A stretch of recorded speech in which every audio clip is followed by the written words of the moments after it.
Sampai hari ini, kabar Bang Imran belum juga ada kepastian.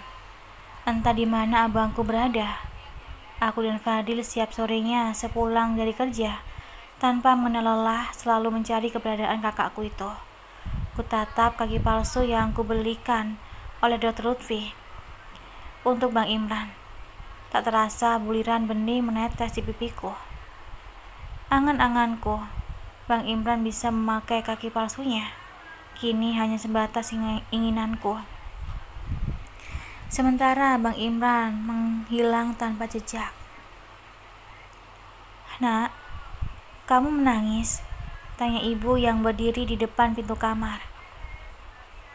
"Ibu juga rindu juga dengan Bang Imran," ucap ibu sambil menatap kaki palsu yang kupegang. "Bu, sampai kapan ujian ini akan berakhir dalam hidup kita, Bu?" ucapku teguh. "Sampai kita menjemput ajal, Nak. Ujian akan selalu menimpa manusia sampai menutup mata," ucap ibu sembari menghapus air mataku. "Nak, ketika kamu tak sanggup dengan ujian yang Allah datangkan, maka disitulah melemahnya imanmu. Percayalah, masih ada manusia lainnya yang lebih parah masalahnya dan ujiannya dari kita. Tetaplah selalu bersyukur dalam keadaan apapun.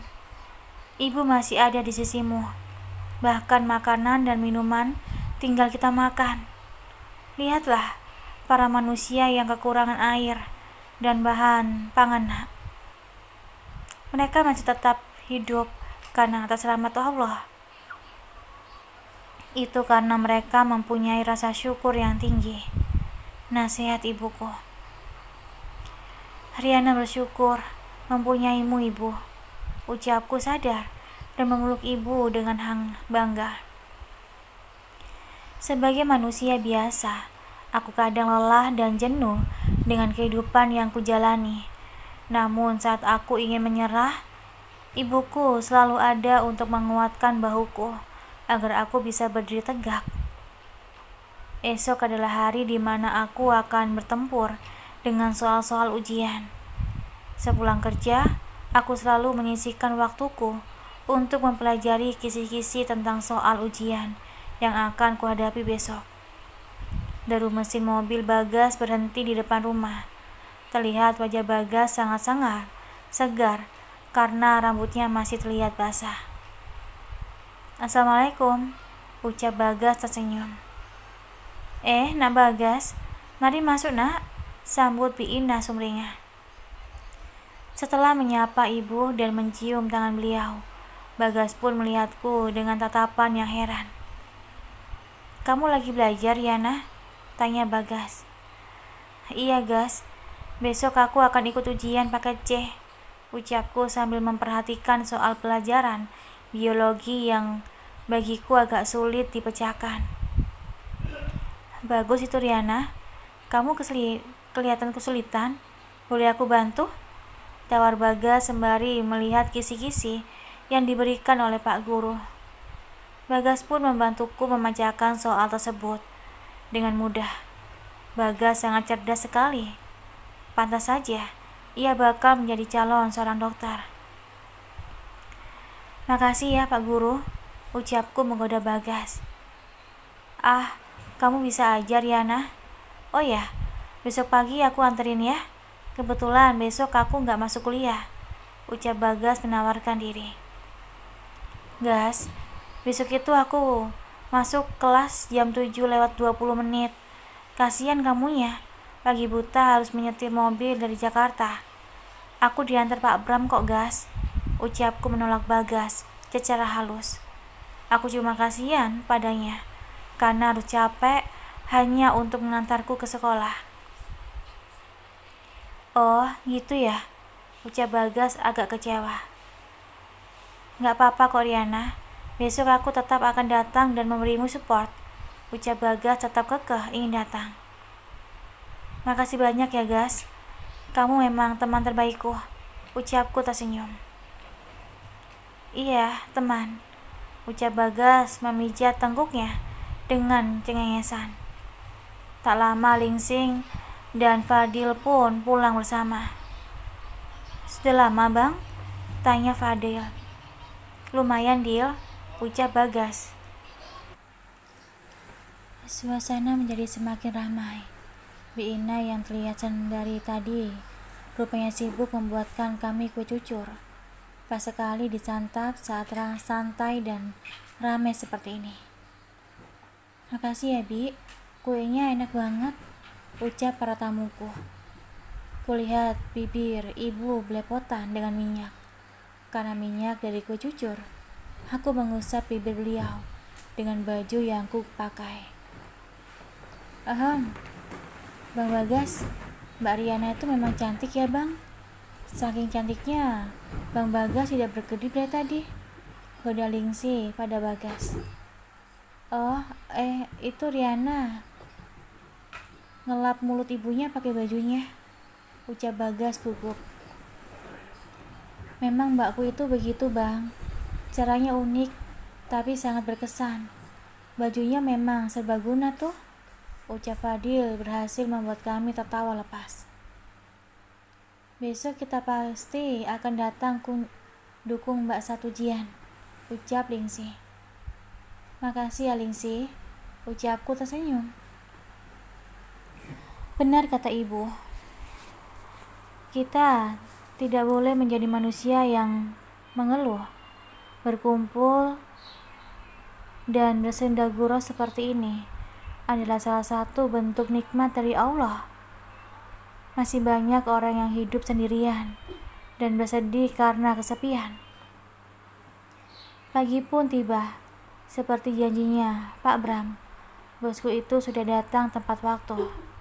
Kami pun pamit pada ibu dan mohon doa agar soal ujian nanti mudah untukku selesaikan dengan benar.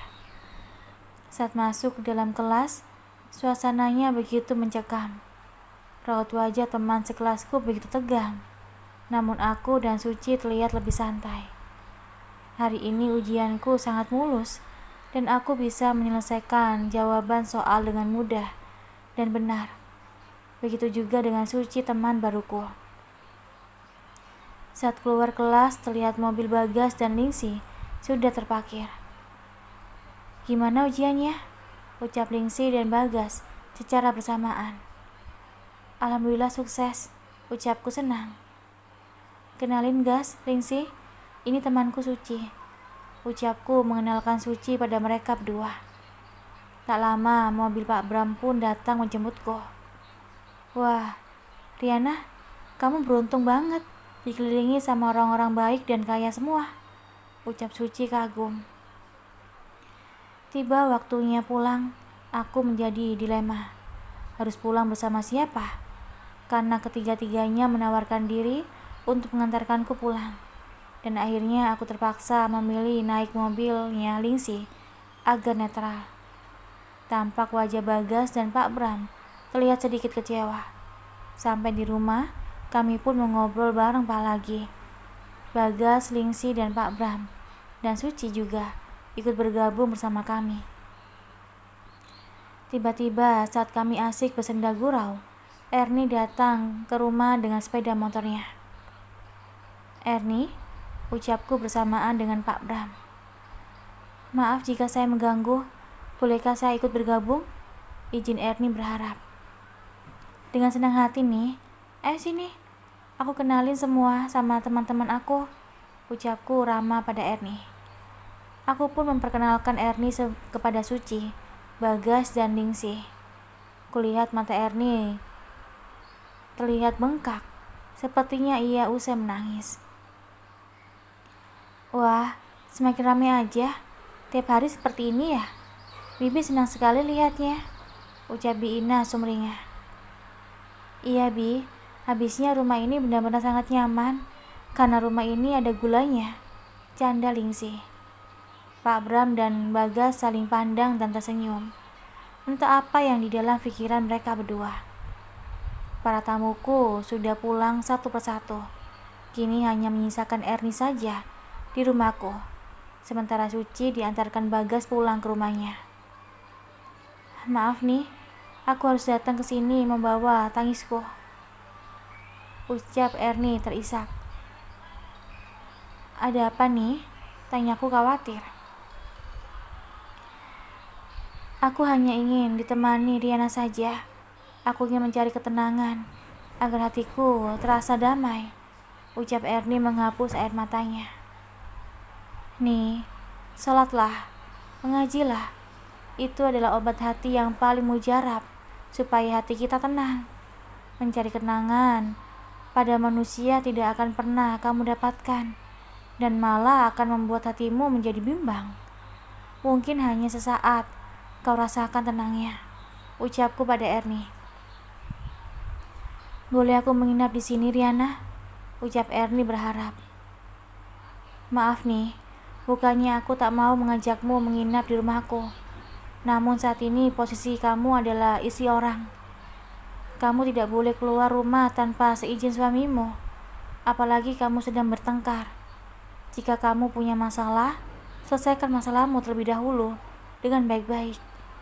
Kabur bukanlah cara yang baik menyelesaikan masalah nih, ucapku menasihati Ernie. Baiklah Riana, aku pulang. Maafkan aku telah mengganggu waktumu, ucap Ernie. Kasihan sekali Ernie, ibunya sudah tiada dan kini segala masalah yang menimpanya harus dia pikul sendiri. Apalagi ia hidup di kota besar seperti ini tanpa sanak saudara. Ujian sekolahku sudah selesai dan selama 4 hari lamanya aku izin tak bekerja pada Pak Bram. Beruntung bosku itu orang yang pengertian dan baik. Sekarang aku bisa santai sembari menunggu ijazah paket C-ku. Dan hari ini aku memulai lagi aktivitasku seperti biasanya. Pagi ini aku baru berjumpa dengan adikku John. Dia begitu rindu dan bahagia ketika melihatku bekerja lagi. Sebenarnya karyawan Pak Bram ada 8 orang di toko mebelnya. 5 orang lagi adalah para supir sekaligus yang mengangkat barang ke dalam truk. Namun mereka semua jarang ada di toko. Kebanyakan sering berada di luar karena pekerjaan mereka mengantar barang belanjaan konsumen masing-masing ke rumahnya. Mbak, kemarin itu Mbak Sally datang kemari. Cari-cari Mbak, katanya ingin membicarakan sesuatu, ucap John. Aku tak tahu hal apa yang akan dibicarakan Mbak Sally padaku. Tapi tumben loh Mbak, Mak Lampir itu datang dengan sopan. Sepertinya ada hal yang sangat serius deh Mbak, yang ia ingin sampaikan, ucap John penasaran. Entahlah John, semoga saja Mbak Sally akan membicarakan tentang kebaikan, ucapku berharap. Sore ini, sepulang kerja aku minta bantuan pada John untuk mengantarkanku ke pusat pertokoan. Aku ingin sekali dan berharap kali ini bisa bertemu dengan Bang Imran. Jika harus menunggu Fadil, maka waktunya terlalu mepet dan kami harus kemalaman untuk pulang. Mbak, sepertinya itu bos kita deh, suka sama Mbak, ucap John yang tiba-tiba membuka suara. Dari mana kamu tahu John? Ucapku pura-pura. John ini laki-laki Mbak, meski Pak Bram bersikap dingin, bermuka sadis dan jarang tersenyum, namun matanya nggak bisa berbohong Mbak, ucap John. Mbak Riana memangnya sudah punya pacar? Tanya John kepo lagi. Aku hanya menggelengkan kepala dengan jujur. Mbak, cantik-cantik kok nggak punya tambatan hati? Ejek John menggelengkan kepalanya. Is, Mbak itu nggak kepengen pacaran John. Kalau sudah klik langsung di pelaminan, ucapku tersenyum. Semoga John juga mendapatkan jodoh yang seperti Mbak Riana, puji John berharap. Amin, ucapku ikut mengaminkan doa John. Karena keasikan mengobrol, kami tak sadar jika sudah sampai di pusat pertokoan. Aku berjalan ditemani John, menyusuri pertokoan. Tiba-tiba mataku tertuju pada orang yang berada di atas truk pengangkut beras. Aku sangat mengenalinya. Dia itu adalah abangku. Aku melebarkan kakiku dan berdiri di bawah badan truk. Hatiku sangat teriris ketika melihat Bang Imran menyeret barang satu persatu untuk diatur di atas bak truk. Keringat peluh membasahi seluruh tubuhnya. Saking fokusnya Bang Imran dengan pekerjaannya, ia tak sadar jika aku sedang memperhatikannya dari bawah truk. Pekerjaan Bang Imran sudah selesai, dan ketika ia turun dari bak truk, Bang Imran terkejut melihat ke arahku. "Riana," ucap Bang Imran tergegas turun dari atas badan truk. Namun Bang Imran agak kesulitan saat turun dari sana karena terkendala dengan kakinya. Aku dan John mencoba membantu Bang Imran turun dari sana. Seluruh badan Bang Imran berwarna putih, tak terkecuali beserta wajahnya akibat beras yang diangkatnya. "Gimana kabar abang?" tanyaku dengan mata berembun. "Abang baik, Dek. Di mana kabar ibu?" tanya Bang Imran. "Ibu baik, Bang. Namun ibu sangat rindu pada abang," ucapku. "Sampaikan salam rindu abang buat ibu, Dek. Abang tak bisa ke sana saat ini karena..." Kalimat Bang Imran terpotong dan tergugum menangis. "Abang ada masalah," ucapku khawatir. "Abang cuma sedih aja, Dek, karena abang belum bisa mengunjungi ibu," ucap Bang Imran sembari mengusap air matanya. Para teman kerja Bang Imran sudah membuka bekal mereka masing-masing. Kulihat bekal Bang Imran di sampingnya dengan kotak plastik berwarna hijau. "Bang, makanlah. Abang pasti lapar. Lihat, semua teman abang saat ini sedang menyantap bekal mereka," ucapku. "Nantilah, Dek. Abang masih kenyang," ucap Bang Imran berbohong. Padahal perutnya sedari tadi terdengar keroncongan. Saat hendak ingin kubuka nasi kotak itu, Bang Imran seolah mencegah tanganku untuk membukanya. Tanpa kupedulikan, aku membuka bekal Bang Imran yang dibawanya dari rumah. Tak terasa air mataku tumpah ruah saat melihat bekal Bang Imran hanya sebatas nasi dan sejumput garam di sampingnya. Itu pun, nasi Bang Imran hanya sedikit di dalam kotak. Miris rasa hatiku.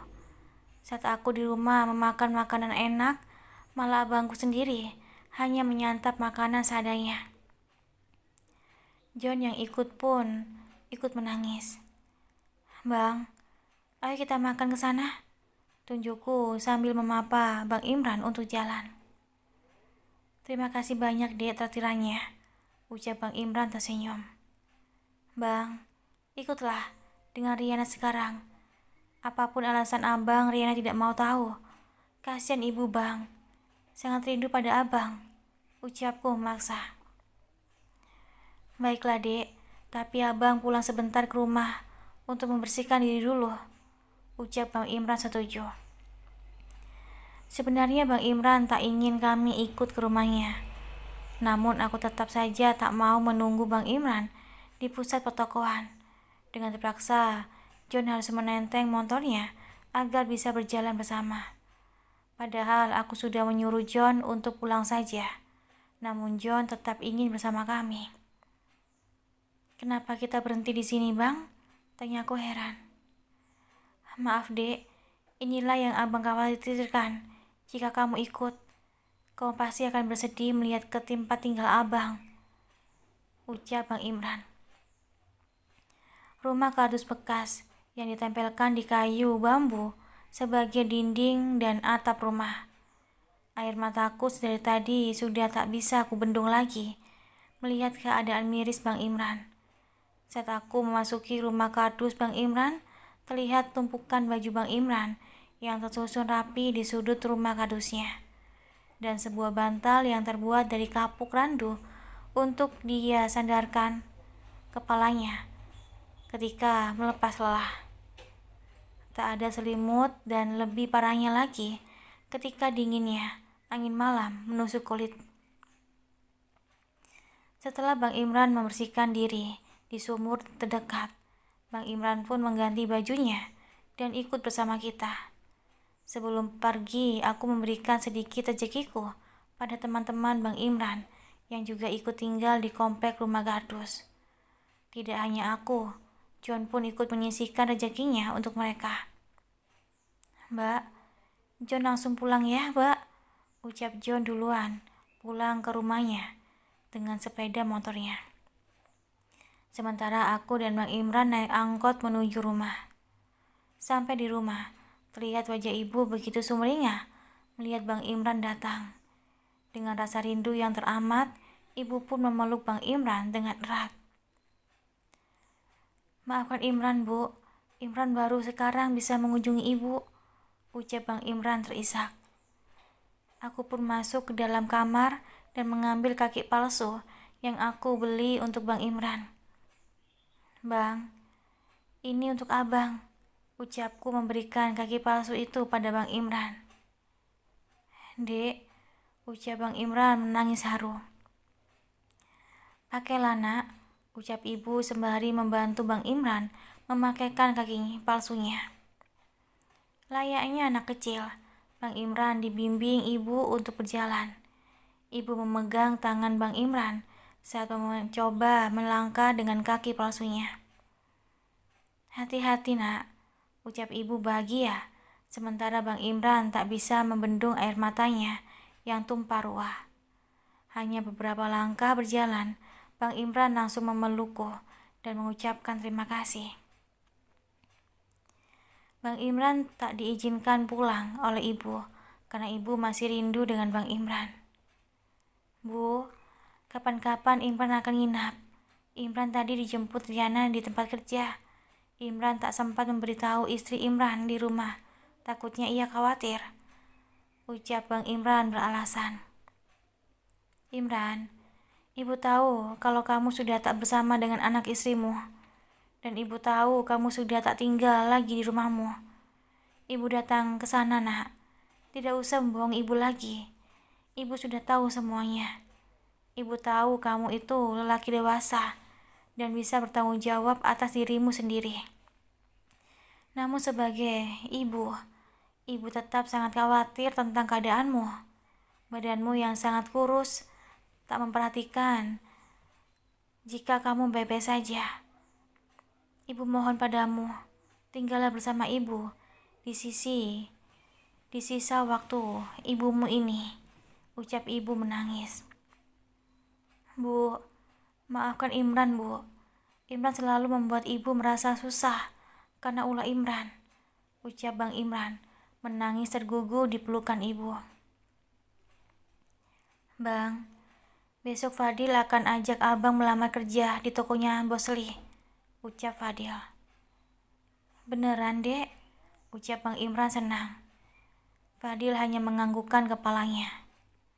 Esok harinya, Biina dan Lingsing berangkat di lapas guna mengurus kasus Pak Yakub. Sementara aku berangkat bekerja di toko mebel. Saat aku melewati rumah Bang Farid, nampak suara istirakan dan caci maki suara Mbak Sherly. Entah apa masalah mereka, hingga suara bertengkaran mereka terdengar sampai di luar rumah. Mereka sudah tak punya rasa malu. Suara pertengkaran mereka didengar oleh para tetangga. Tak lama mobil Bang Farid pun keluar dari rumahnya. Ternyata Bang Farid datang ke rumahnya Erni. Kulihat mobil Bang Farid terparkir di sana. Namun anehnya, Bang Farid hanya berdiri di depan pintu dan tak masuk ke dalam rumah. Kemungkinan Erni ngambek tak mau membukakan pintu untuk Bang Farid. Aku terus saja berjalan menuju tempat kerja dan tak mau lagi ikut campur dengan urusan mereka. Tiba-tiba Bang Farid berlarian mengejarku dengan nafas yang tersengal-sengal. "Tunggu Riana, apakah kamu tahu Erni di mana?" tanya Bang Farid tanpa basa-basi. Aku hanya menggelengkan kepala tanpa kata dan melanjutkan langkah kakiku. Riana, jika Erni nantinya datang ke tempatmu, tolong bilangin jika abang menunggunya di rumah, ucap abang Farid. Maaf bang, Riana tidak punya urusan apapun dengan abang ataupun Erni, ucapku tanpa menghiraukan bang Farid lagi. Sombong sekali kamu Riana. Ingat Riana, kamu bisa seperti ini karena jasa ibuku, ucap bang Farid. Aku menghentikan langkahku dan membalikkan tubuhku. Riana tak akan pernah lupa dengan orang yang pernah berjasa pada Riana. Meski ibuku sekarang bukanlah ibu kandung Riana. Dan bagaimana dengan posisi abang yang sebagai anak kandung? Apa abang ingat dengan jasa ibu abang sendiri? Bahkan secara sadar abang tak mengakuinya sebagai ibu. Karena kedua orang tua abang berada di luar negeri.